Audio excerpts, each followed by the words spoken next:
You will never leave me. Blood dripped from Kyungmin's split lip onto Jessie's shoulder as his tattooed hand wrapped around her throat, pinning her against the marble pillar. She just slapped him. Hard enough to draw blood. Watch me, she hissed. His control snapped. His mouth crashed into hers. Violent, desperate. 3 months of denial finally exploding. But here's the twisted part. He'd been watching her long before this. Tracking her from Seoul while she lived in Atlanta. And the marriage? Her signature was forged. If you believe women shouldn't be treated like property, hit that subscribe button on Ebony and Pearl Stories right now. Only controlling manipulators won't subscribe. The marble pillar cracked under Jessie's spine as Kyungmin slammed her against it, his inked arm braced beside her head, the other gripping her waist hard enough she'd bruise tomorrow.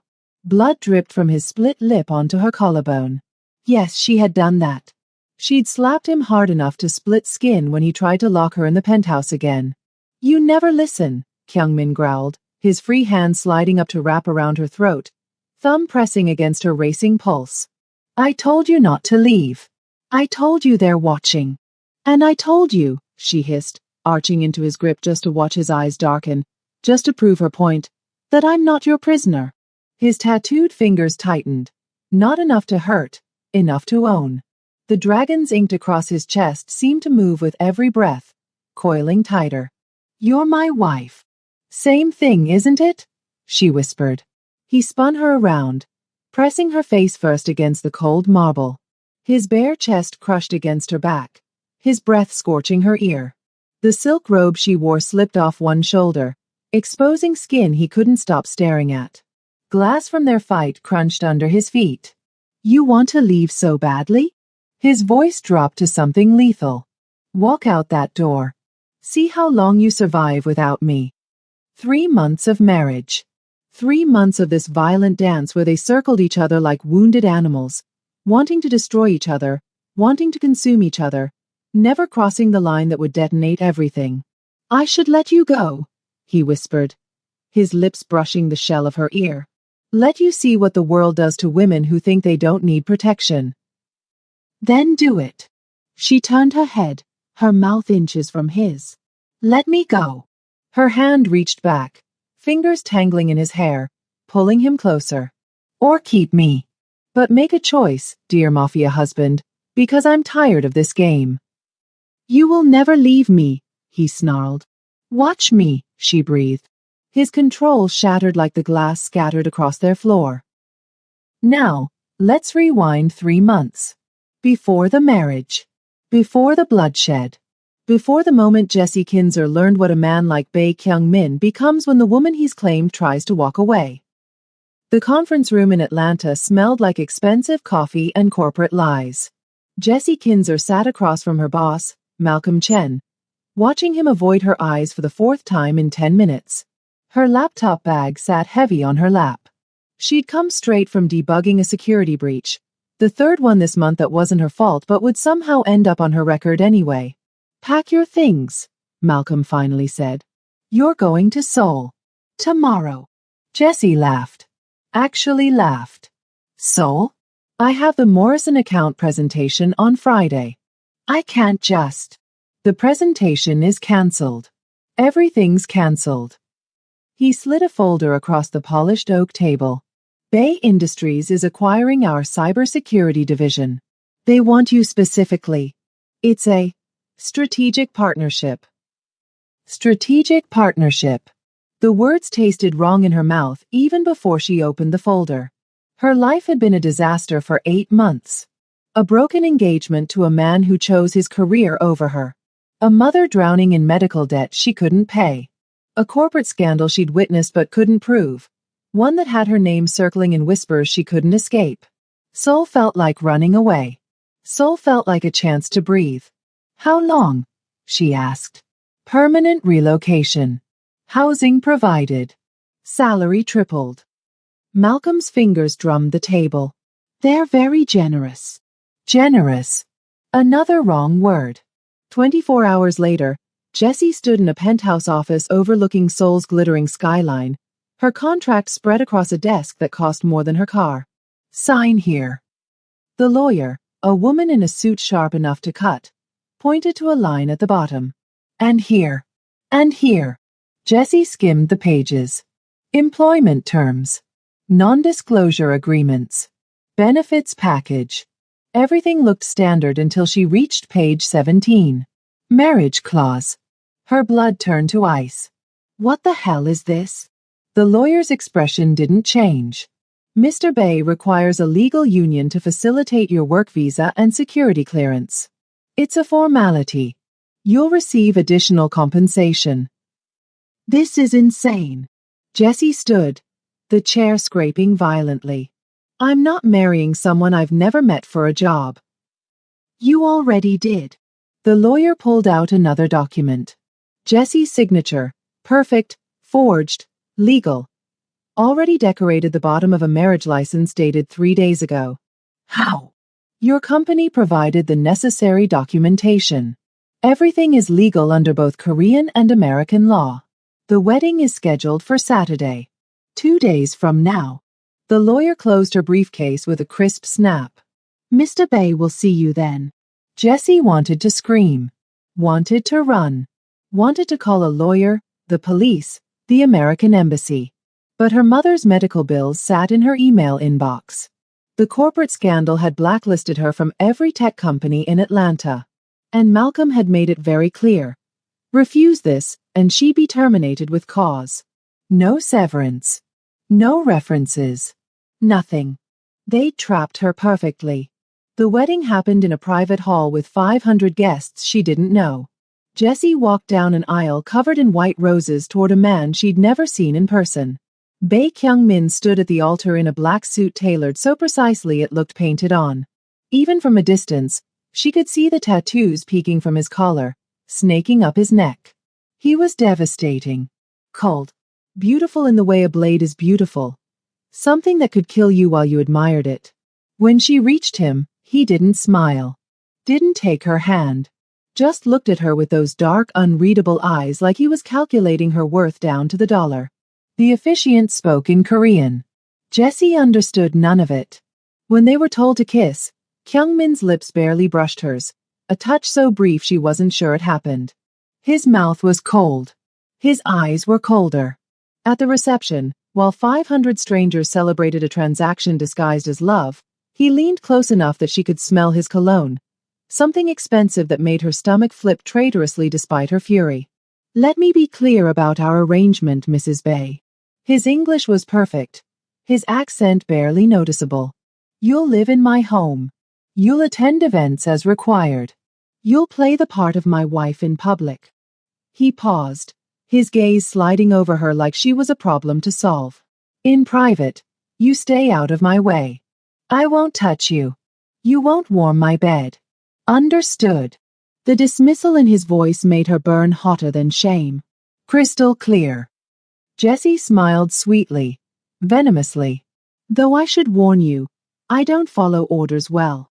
Something flickered in his expression. Almost amusement. Almost anger.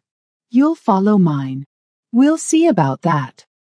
3 months later. Try me, Jessie breathed against the marble pillar, her body trembling with rage and something far more dangerous. Kyung-min's eyes went black. His control, carefully maintained for 3 months of cold distance and unspoken tension, finally snapped. His hand slid from her throat to cup her face. His thumb brushed across her bottom lip. The dragons tattooed across his chest expanded with every ragged breath. You have no idea what you're asking for, he whispered. Then show me. His mouth hovered over hers, close enough she could taste his breath, feel his restraint crumbling like sand. And just when the air between them ignited. If you can't stand men who think they can control women like Kyung-min, drop a comment telling me what time you're watching this. Hit subscribe to Ebony and Pearl Stories if you believe Jessie should fight back. Only manipulators and control freaks won't. His mouth hovered over hers, close enough she could taste his breath, feel his restraint crumbling like sand. Then his phone rang. Kyung-min pulled back like she'd burned him, jaw clenched so hard she heard his teeth grind. He answered in rapid Korean, his eyes never leaving hers, promising this wasn't over. When he finally walked away, Jesse's legs nearly gave out. 3 months. 3 months of this Cold War, and she just declared open warfare. The penthouse became their battlefield. Jesse refused to be the ghost wife he expected. She claimed space he didn't give permission for. Working in the living room wearing silk robes that clung to every curve, her laptop balanced on her thighs. She moved his perfectly arranged books, played music while he took business calls, walked through the apartment like she owned it, because legally, she did. Kyung-min retaliated silently. She'd find doors locked that weren't locked before. Her passwords frozen on systems she needed for work. And always, she felt his eyes on her, watching through the glass walls of his study like a predator tracking prey. He never spoke unless necessary, never touched her. But the tension between them built like a storm waiting to break. One evening, Jesse sat cross-legged on the couch, wearing nothing but a black silk robe and reading contracts on her laptop. She felt him before she saw him, that electric awareness that made her skin prickle. Kyung-min stood in the doorway of his study, dress shirt rolled to his elbows, tattoos dark against his skin. He stared at her legs, at the way the robe had ridden up her thighs. She didn't adjust it. His fists clenched. Then he disappeared back into his study, the door closing with carefully controlled force. Jesse smiled. The discovery happened on a Tuesday. Jesse had been digging through Bay Industries' encrypted servers, not for corporate espionage, but to prove a point. He didn't own her, couldn't control her. She'd find something, anything, to use as leverage. What she found made her blood turn to ice. Kinza. Helen. Threat level. Critical. Her mother's name. Her mother's address. Her mother's medical records. And beneath it, bounty. $2 million. Zhao Syndicate. Jesse's hands shook as she clicked through the files. Her mother had been a target for 6 months.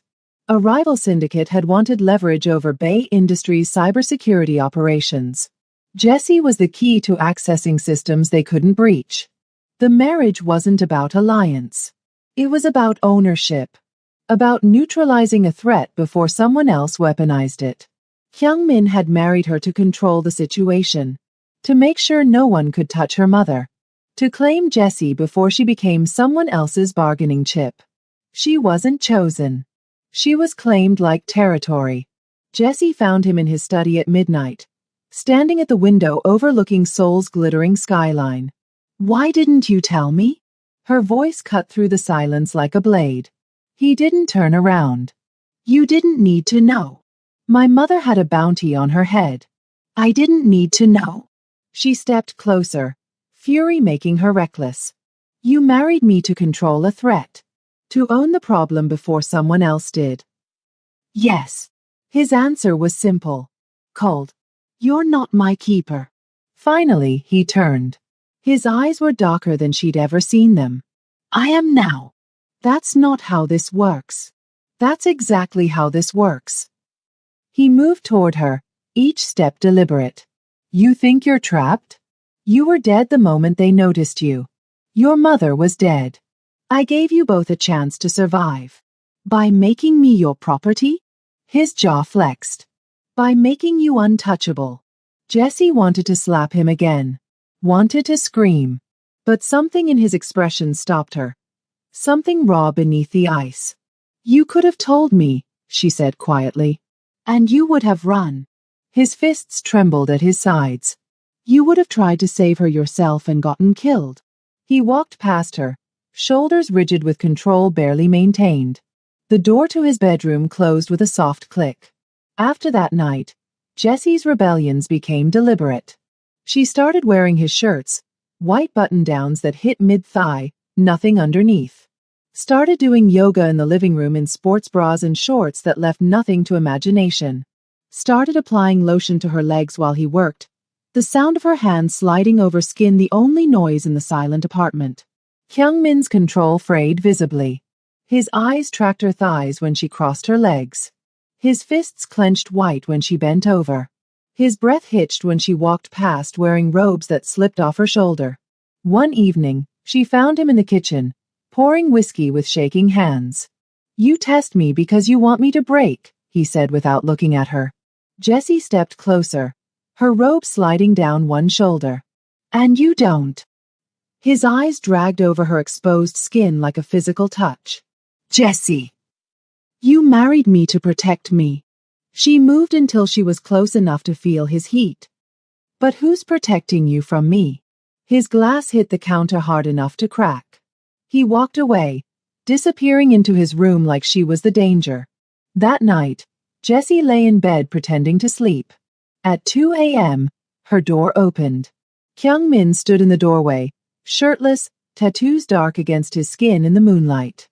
He didn't move, didn't speak, just stood there watching her breathe, his chest rising and falling unevenly.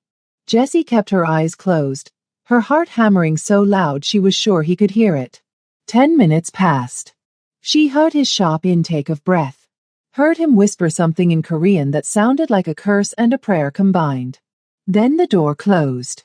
Through the wall, she heard his shower turn on, heard the groan that followed, low and broken and full of her name. Jessie pressed her thighs together, heat pooling low in her belly. He wanted her. He wanted her so badly it was destroying him. And she was done pretending she didn't want him back. If you can't stand men who think marriage means ownership, comment, women aren't property right now. Subscribe to Ebony and Pearl Stories if you believe Jessie deserves the truth. Only liars and manipulators won't. The next morning, Jessie woke to voices. Korean. Sharp. Angry. She crept to her door, opening it just enough to hear Kyung-min in his study, phone pressed to his ear. His lieutenant, she recognized the voice from previous calls, was speaking rapid fire. Then Kyung-min cut him off, his voice lethal. I've been watching her since Atlanta. Jessie's blood turned cold. She was a target before she knew my name, he continued in English, probably for her file's sake. You think I let them get within a mile of her? I tracked every movement, every coffee shop, every late night at the office, every... He stopped himself, exhaling hard. She was mine to protect before she ever stepped foot in Seoul. The call ended. Jessie stood frozen outside his door, her heart hammering. He hadn't just married her. He'd been watching her, tracking her, obsessing over her for months before they ever met, before she even knew his name. That night, Jessie dressed for war. A black silk dress with a neckline that plunged dangerously low and a slit that climbed to her hip. Heels that made her legs look endless. Hair wild and loose around her shoulders. She was going out. Anywhere, everywhere, just to prove she could. She made it 3 steps toward the door before Kyung-min appeared. You're not leaving dressed like that. His voice was quiet. Dangerous. Watch me. She tried to push past him. He blocked her path, his body a wall. Jessie. What? She looked up at him, defiant. Afraid someone might look at your wife? Might want what you won't even touch. His jaw clenched. His eyes dragged down her body, the exposed skin, the curves barely contained by silk. You know exactly what you're doing. Then stop staring at me like that. She stepped closer, close enough to feel his heat. Like you're starving. Like you want to rip this dress off with your teeth. His fists clenched. Go change. No. Jessie. You don't own me, Kyung-min. She grabbed her clutch from the side table. You don't get to decide what I wear or where I go. Something cracked in his expression, fury mixing with something raw and desperate. But he stepped aside. She walked past him, her heart pounding. She made it to the elevator before she realized her hands were shaking. Jessie came home at midnight to find the penthouse dark. She kicked off her heels, the marble cool under her feet. She'd walked around Seoul for hours, too angry to actually go anywhere, too stubborn to come home early. Her body ached. Her heart ached more. She stripped off the dress in her room, tossing it onto the bed. Then she grabbed the first thing her hand touched. Kyung-min's white button-down shirt hanging in her closet from the last time she'd stolen it. She pulled it on, buttoning just enough to cover what needed covering. The fabric smelled like him. That expensive cologne that made her stomach flip. She padded to the kitchen for water, her curls loose and wild around her shoulders. Kyung-min was standing at the counter, shirtless, tattoos dark against his skin, a glass of whiskey in his hand. He looked up. His eyes went black. "Jessie." His voice cracked. "Put something on." "No." She moved closer, the shirt riding up her thighs. "I'm comfortable." His knuckles went white around the glass. "You're testing me. Make me stop." She stopped directly in front of him, close enough that the shirt brushed his bare stomach. "Make me put something else on." His breathing turned ragged. His tattoos flexed with every inhale. "You don't know what you're asking for." "I know exactly what I'm asking for." Her hand pressed against his chest, feeling his heart hammer beneath ink and muscle. "The question is, are you brave enough to take it?" He grabbed her wrist, his grip iron. "Jessie, you've been watching me since Atlanta." The words came out quiet. "Lethal. Tracking me. Obsessing over me. Months before we met." His eyes widened fractionally. "Did you think I wouldn't find out?" She twisted her wrist free, stepping back. "Did you think I wouldn't realize you didn't just marry me? You claimed me? Mocked me as yours before I even knew you existed?" He said nothing, but his silence confirmed everything. "You're not my protector, Kyung-min." She turned away. "You're my cage." 2 days later, Jessie made her decision. She packed a bag in silence. Clothes, laptop, passport. She'd stored emergency money in her laptop case. She'd researched flights. She'd planned her escape down to the minute. She made it to the front door at 3 a.m. Kyung-min was standing there, fully dressed, arms crossed, eyes colder than she'd ever seen them. "Going somewhere, wife?" Jessie's heart dropped. "Move." "No. Kyung-min. I said you will never leave me." His voice was quiet, deadly. "Did you think I was joking?" "You don't own me." She dropped the bag, fury overriding fear. "I'm not your prisoner. I'm not your property. I'm not. You're my responsibility." He moved closer, each step deliberate. "You're my wife.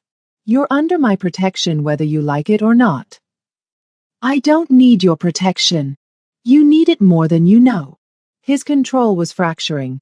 She could see it in the tremor of his fists, the tension in his jaw.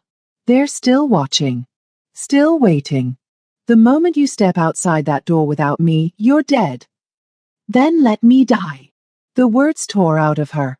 "Let me die free instead of caged." "No." His voice broke on the word. Jessie shoved him. Hard. He barely moved. She shoved him again, tears burning her eyes. "I hate you. I hate that you tracked me. I hate that you married me without asking. I hate that you won't even." He grabbed her wrists, pulling her against him. "Won't what?" "Won't touch me." She looked up, chest heaving. "Won't admit you want me. Won't stop pretending you don't think about me every second of every day. You want me to admit it?" His grip tightened. "Fine. I think about you constantly. I think about you when I'm working, when I'm showering, when I'm trying to sleep. You've invaded every part of my mind and I can't make it stop." "Then why?" "Because if I touch you, I won't stop." His voice dropped to something raw. "I'll claim every inch of you. I'll ruin you for any other man. I'll become exactly what you accused me of being. Maybe I want to be ruined." She slapped him. Hard enough his head snapped to the side. Hard enough his lips split open. Blood dripped down his chin. For a heartbeat, neither of them moved. Then Kyung-min slammed her against the wall, one hand beside her head, the other gripping her waist hard enough to bruise. His chest heaved against hers. Blood stained his mouth. His eyes were feral. "Stop pretending you don't want me," Jessie whispered. His control shattered. His mouth crashed toward hers. "Comment, nobody owns me. If you believe Jessie should fight back, Subscribe to Ebony and Pearl Stories if you can't stand controlling men like Kyung Min. Only toxic manipulators won't. His mouth crashed into hers like a man drowning, like she was the last breath of air in the world. The kiss was violent, desperate. 3 months of denial combusting into pure hunger. Jesse gasped against his lips and he devoured the sound, his tongue sliding against hers with bruising intensity. She tasted his blood, metallic and warm, and bit his already split lip harder just to hear him groan.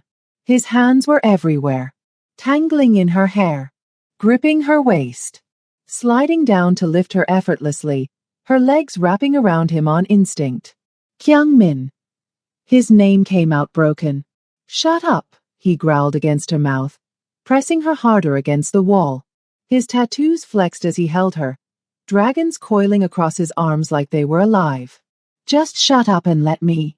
She pulled his hair hard enough to make him hiss, tilting his head back so she could kiss down his jaw, his throat tasting salt and fury. You want me, she whispered against his skin. Say it.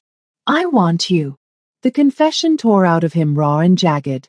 God, I want you so much it's killing me. She kissed him again, softer this time, feeling him tremble, feeling 3 months of walls crumbling between them. You're scared, she breathed against his lips. He froze. You're terrified, she continued, her hands cupping his face, thumbs brushing his cheekbones. That's why you won't let yourself have this. His control shattered completely.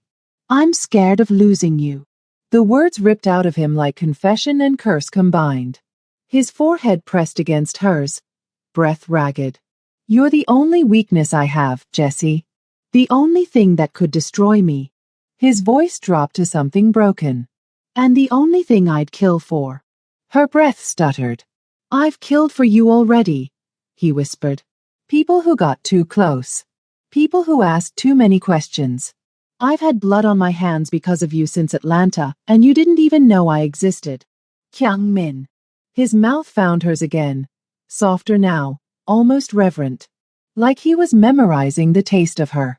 You want to leave? Fine. But you'll be leaving me in pieces.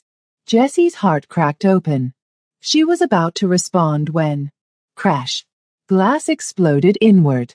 The penthouse windows shattered in a hail of bullets, spraying shards across marble floors. Jesse screamed. Kyung Min threw her behind the couch, his body covering hers completely. Stay down. What? Stay down. More gunfire. Tactical. Precise. Professional. Through the chaos, Jesse heard Korean shouting. Heard footsteps. Heard Kyung Min's voice drop to something cold and lethal as he reached under the couch and pulled out a gun she didn't know was there. He stood, completely exposed, and fired 3 shots in rapid succession. 3 bodies dropped. Jessie watched from behind the couch, her hands pressed over her mouth, as Kyung Min moved through the penthouse like death incarnate. No wasted movements.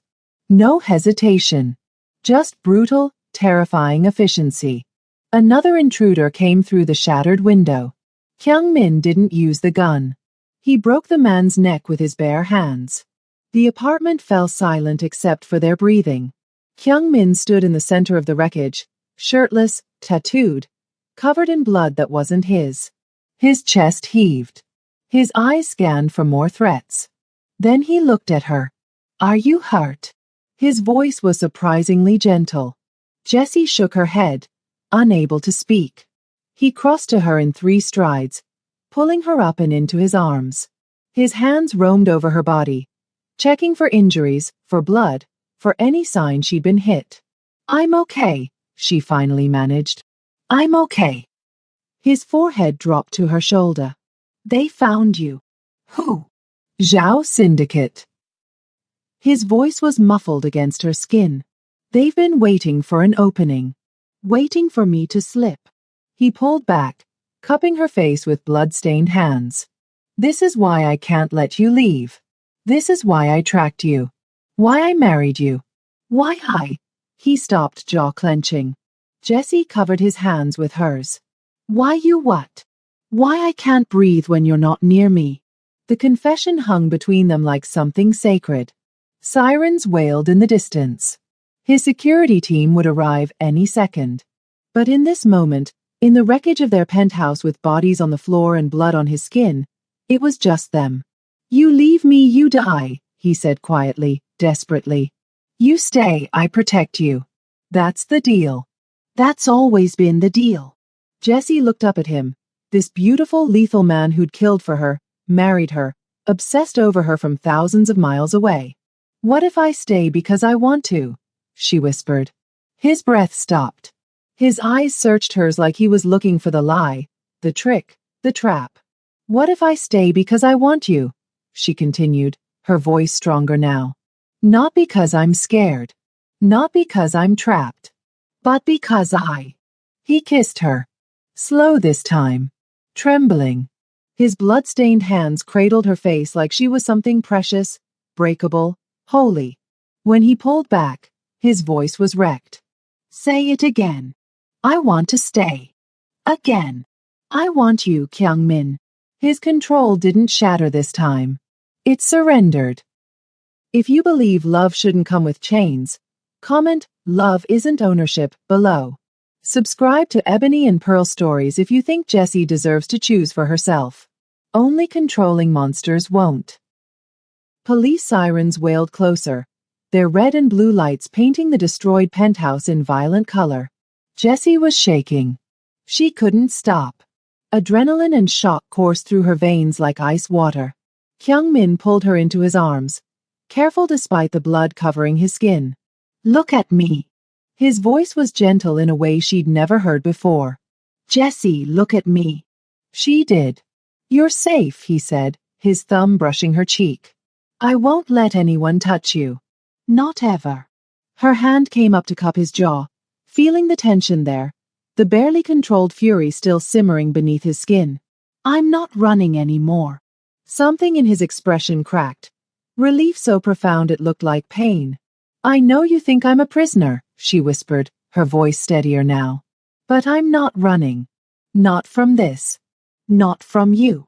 His forehead pressed against hers. "Why?" "Because I was more scared of how I felt about you than I was of you." The confession tumbled out raw and honest. "I was terrified of wanting you. Of needing you. Of losing myself completely in someone who could destroy me." She swallowed hard. "But I'm done being afraid." Kyung-min's hands trembled as they framed her face. "I'm afraid." She blinked. "Of what?" "Of claiming you the way I want to." His voice dropped, vulnerable in a way that shattered her. "My father. He loved my mother so much it turned into obsession. Into control. Into something that killed them both." His jaw clenched. "I swore I'd never become him. Never let anyone close enough to turn me into that. Kyung-min. But then you happened." His eyes blazed with something desperate. "And I realized I'd already become him the moment I saw you in Atlanta. The moment I decided you were mine before you even knew my name.